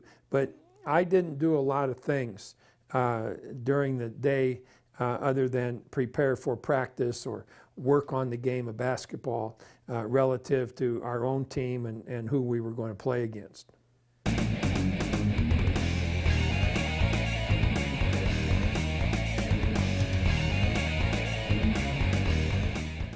I've never been a great disciple of scrimmaging. I think in later years, I probably had our team scrimmage a little bit more than I did for several years. And I really don't know that it ever worked to our advantage. I went several years without using full court play as a part of our practice and found that that was a real mistake. I think that in anything you're doing 5-on-5, it's very important that if you're working on your half-court defense with your first team, that the second team brings the ball into play, a shot's taken, then you must have at least one more possession where the defensive team that's rebounded or is putting the ball into play from a made basket takes it to the other end. I think that we've gotten caught over the years in two phases of basketball, offense and defense, where I really believe the most important phase is conversion. getting there to take away easy points with your defense, not putting them on the free throw line in conversion, not getting there and giving up easy baskets, not being late getting there and giving up an offensive rebound. Beat them down the floor. Take away things in conversion. If you do that with your defense, it's a tremendous add-on to your total play. By the same token on offense, when you get to the other end of the floor, get there with the basketball. Get a good shot. Just don't take any shot. Use your conversion to get to the free throw line. So over the years, to me, going to defense from offense and vice versa became the most singularly important phase of the game to me. More important than half-court offense, more important than half-court defense. And so everything we did in practice, and I changed this very early after I left West Point. While there, I was a half-court coach. Our defense on half-court, our offense on half-court. Set it up again, set it up again. All right, defense, you've got to block out. We did occasional work in going to the other end of the floor after getting a rebound or a made shot and putting it into play. But very early, when I left West Point, I determined how important I thought that conversion play was. And from then on, there was never a thing that we did on half court that we didn't follow it up with the defensive team taking the ball to the other end. And in fact, we made a very interesting drill out of that by saying, let's take our colors here at Texas Tech, red and black. I would say, red ball, regular offense, let's go. By the time I had said, let's go, I expected the red to be in the process of putting our offense at half court into play, and the black calling out who they were guarding, picking up people, and play resulting, both offensive and defensive. I did that to improve quickness. He said regular offense, so that tells the red what they're running, and it also tells the defense, the black in this case, that they're defensive and they're running against the red offense, which is man-to-man offense, so they're playing man-to-man defense. And then, and I thought this might have been one of the best of any of the innovations that I had relative to the game. I would say, red ball, regular offense. Red play a 2-3 zone in conversion. So what that meant is, red takes it in, our man-to-man offense, they score or black gets the ball. Now red drops back in a 2-3 zone and black has to set up against a 2-3 zone. So they all got to remember what they're doing, and we're playing full court, and I'm putting different things into it on every possession. The next time after, in the conversion situation, if black has scored, I might give him 3 things to do where we had 3 possessions. Or I might call out 4 possessions. Red ball, if you score, you pick up full court, regular offense. So now red knows they have to press if they score. Or I could say, red ball, regular offense, drop back in a 2-3 zone. If black scores, full court pickup. They've got to remember all that. They've got to help each other. They've got to, if black would have scored, pick up, pick up, pick up. They've got to help each other remember, you got to pick up here. And I would do that for as many as 4 possessions to make them concentrate on what was going on. I think concentration is so important. Concentration in setting up the cut, in setting the screen, in helping out on defense, in shot faking when a guy is rushing at you. Concentrate, and then you have a much better understanding of what the hell is going to happen.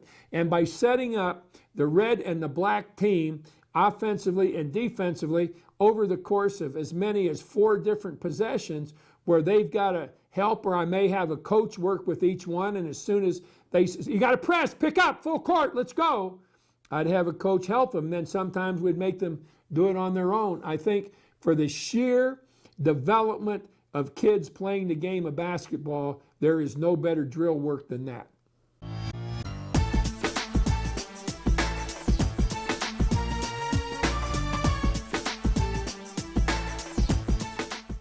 People have always asked me, did you spend more time on offense or more time on defense? With the sole exception of shooting the basketball, I felt that everything we did in practice had an offensive purpose and a defensive purpose. What can you have that just is an offense, unless it's 5 on nobody? And I really didn't do much of that. In the drills that I set up, individual drills, fundamental drills, team drills, 1-on-1, 5-on-5, I wanted there to be a defensive purpose, a defensive work, as well as an offensive purpose and an offensive work. And many times I would tell an assistant coach, you've got the defense, you've got the offense. And so they had to really work and encourage and help, and then I kind of ran the whole deal.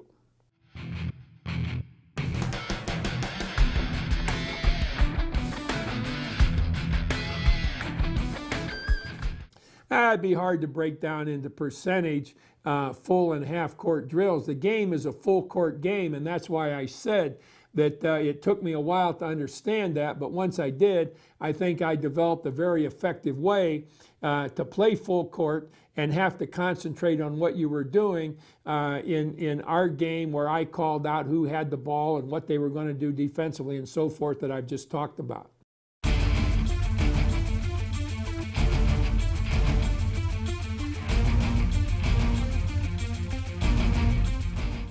I think that our team play and the demands that I placed on players and coaches was always helpful in our assistant coaches being considered for other jobs. That's something that I always wanted for our assistant coaches. I had a couple that didn't choose to move on to assistant coaches. I had a couple that I wished would have, and I also had a couple that I should have made do it over the years. But be that as it may, that was something that I wanted for assistant coaches.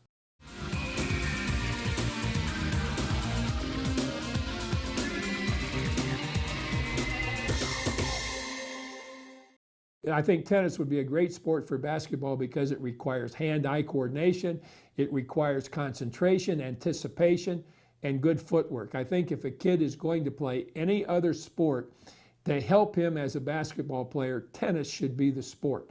And he should be able to play it in such a way that he could play it well, because if he's just a lousy tennis player, he isn't going to get anything out of it. But if he works at it, he can learn to play well enough that it's really meaningful to him relative to those skills I've just mentioned.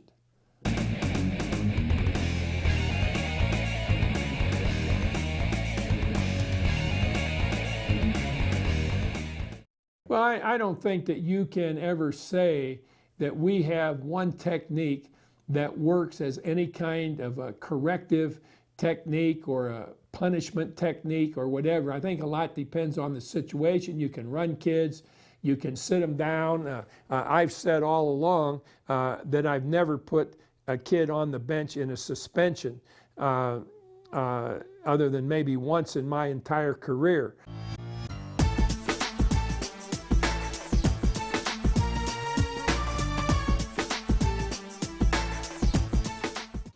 I used to have seasonal goals, game by game, for our team. And they usually stayed relatively the same throughout the course of the season, or in some cases, when I might have had something that just couldn't be reached, I'd lower the table just a little bit.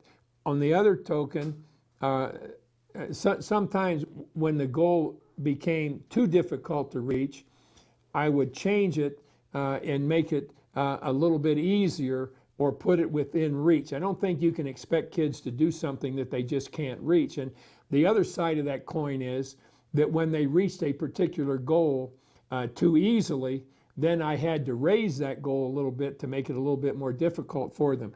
And I basically had 11 or 12 things that we would look at as a grading card for each game, and I would make the players study. And for this particular season, I'll go through these for you. Let's take defense first of all. We hold our opponent to 65 points per game. Now that's tough. But I didn't want to come off that very much. I wanted that to really be a goal. Once in a while, I would move it up as high as 70, but let's say 65 points per game. We wanted our opponents to shoot 42% or less from the free throw line. We wanted to get 12 more shots per game than our opponents did. That was a result of our rebounding and our defensive pressure. We didn't want an opponent to get 20 points against us. As far as the foul situation was concerned, we never wanted our opponent to get into the two-shot free throw. So one of our guidelines was always not to give up more than 16 personal fouls in a game, trying to limit to 8 personal fouls a half, and then we didn't see them get into the two-shot free throw, and we tried to do just the opposite with our offense. With our offense, we wanted our field goal percentage to be 52%, as opposed to the 42% of the opponent. We wanted our free throw percentage to be 75%. We wanted to have 10 turnovers or fewer, and that's a very difficult thing to do. But there were games when we were able to do that, or I think because we emphasized that point so much, we minimized our turnover ratio. We wanted to score first each half. Going back a moment, we wanted our opponents to be forced into 24 turnovers, with us only having 10. That's enough to win almost any game that you play. Then a little bit of a rebound goal that we had was to get 58% or close to 60% of all rebounds. Now, if you're able to do each of these things and figure them out mathematically, it would be impossible to get beat. But I would always go over after a game for the players what we had reached, what we hadn't. If something that we hadn't been able to do here had cost us the game, I talked about that. If something had been responsible for our winning the game, I talked about that. But I think to give your players a goal, like we're going to score first, something that simple. You know, we're going to get 2 buckets to start the second half before they score. We're going to get into the 1-and-1 and the 2-shot foul before they do. I think anything that you can set up like that that's tangible, it's there that our players can grasp, is good for how you're going to perform in the game.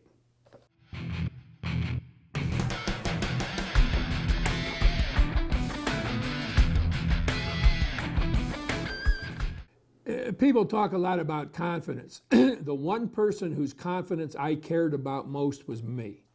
I wanted to have confidence that we had prepared well. I wanted to have confidence that we weren't going to take bad shots. I wanted to have confidence that we were going to help out on defense. I wanted to have confidence that when the situation arose that we made a good shot fake to take the ball to the bucket or to get an open shot. Players talk a lot about their own confidence, and coaches talk a lot about player confidence. I don't want a poor shooter to have confidence in his shooting. You know, I want to feel confident that when a shot's being taken, we have a chance to make it.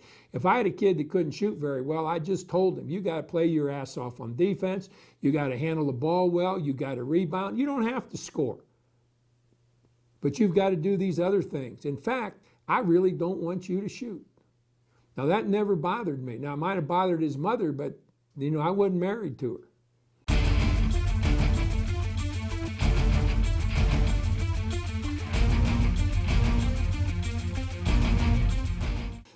I never kept our players from talking to the media. The media always had to make arrangements through our sports information people to do so, however. I didn't just allow them to come in, practice, and talk to people after the meeting. I always put some restrictions on how they went about it. Too many times the press feels they can do anything they want to do, and often they write anything they want to write regardless of the truthfulness in the content. So I made them go through channels to interview players. I never really talked to the players about what they should say or what they wouldn't say, with the exception of this. I always told our teams, don't say anything that you know I'm not going to like. And that, I think, was all that had to be said. And I didn't want them to be critical of one another. I didn't want them to be critical of the officiating. I just wanted intelligent answers to intelligent questions. And I demanded that from those that interviewed as well as those that were the interviewees.